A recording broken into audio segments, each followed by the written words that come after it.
আইনের সংস্কার দরকার, আমাদের স্বাস্থ্য ব্যবস্থায় সংস্কার দরকার। এখন যে চিকিৎসা সেবা আপনারা পাচ্ছেন, এই চিকিৎসা সেবা আমূল। এখানে দুইটা পার্লামেন্ট হবে, একটা সিনেট হবে আর একটা পার্লামেন্ট হবে। একটা তো আপনারা ভোট দিয়ে এমপিদের দিয়ে নির্বাচন করে দিলেন, এটা হবে। নির্বাচনকালীন সময়ে যে সমস্ত রাজনৈতিক দল নির্বাচনে প্রতিদ্বন্দ্বিতা করছে তাদের ভোটের আনুপাতিক হারে আরেকটা পার্লামেন্ট হবে, উচ্চ কক্ষ পার্লামেন্ট হবে। সেটা 100 সদস্যের পার্লামেন্ট হবে। নিচে নিম্ন কক্ষ এবং উচ্চ কক্ষ সব জায়গায় আলোচনার ভিত্তিতে যে সমস্ত সিদ্ধান্তগুলো গ্রহণ করা হবে সেগুলি আগামী দিনে রাষ্ট্র পরিচালনায় যাবে। সুতরাং এখানে দলগত শ্রেষ্ঠত্বে, দলগত সংখ্যাগরিষ্ঠতায় তার উপরে কোন রকমের অন্যায্য কোনো কিছুই চাপিয়ে দেওয়া সম্ভব হবে না। এটা এরপরে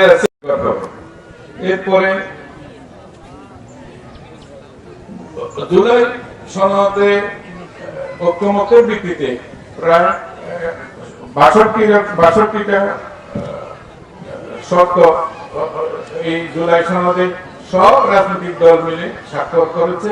তো সুতরাং এটা একটা জাতির ঐক্যবদ্ধ আবেদন যে এই নির্বাচনে আপনাদের কাছ থেকে হ্যাঁ ভোটে যে রায় চাওয়া হচ্ছে সেটা আপনারা যদি অনুমোদন করেন তাহলে জুলাই সনদটা চূড়ান্তভাবে অনুমোদিত হবে।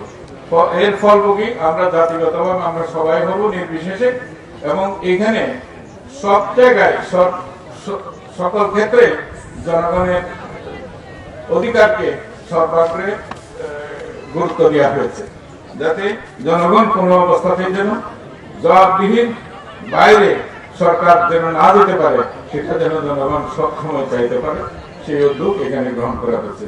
আমি আপনাদের কাছ থেকে প্রশ্ন জানতে চাইছিলাম, এই ছিল মোটামুটি যেগুলির উপরে হ্যাঁ এবং না আপনারা বলবেন। রাষ্ট্রপতির ক্ষমতাকে আগে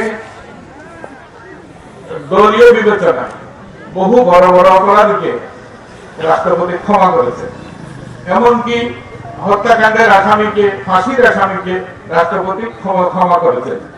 জুলাই অভ্যুত্থানে এই গণভোটে যদি আপনারা হ্যাঁ ভোট দেন তাহলে রাষ্ট্রপতি হ্যাঁ করার আগে যিনি বাদী, যার পরিবারের মানুষকে হত্যা করা হয়েছে, যিনি নিগৃহীত শিকার হয়েছে, তার কাছ থেকে পূর্ব অনুমতি নিতে হবে। পরিবার যদি ক্ষমা করে, পরিবার যদি অনুমোদন দেয় তাহলে রাষ্ট্রপতি ক্ষমা করতে পারবেন, নইলে রাষ্ট্রপতি ক্ষমা করতে পারবেন না।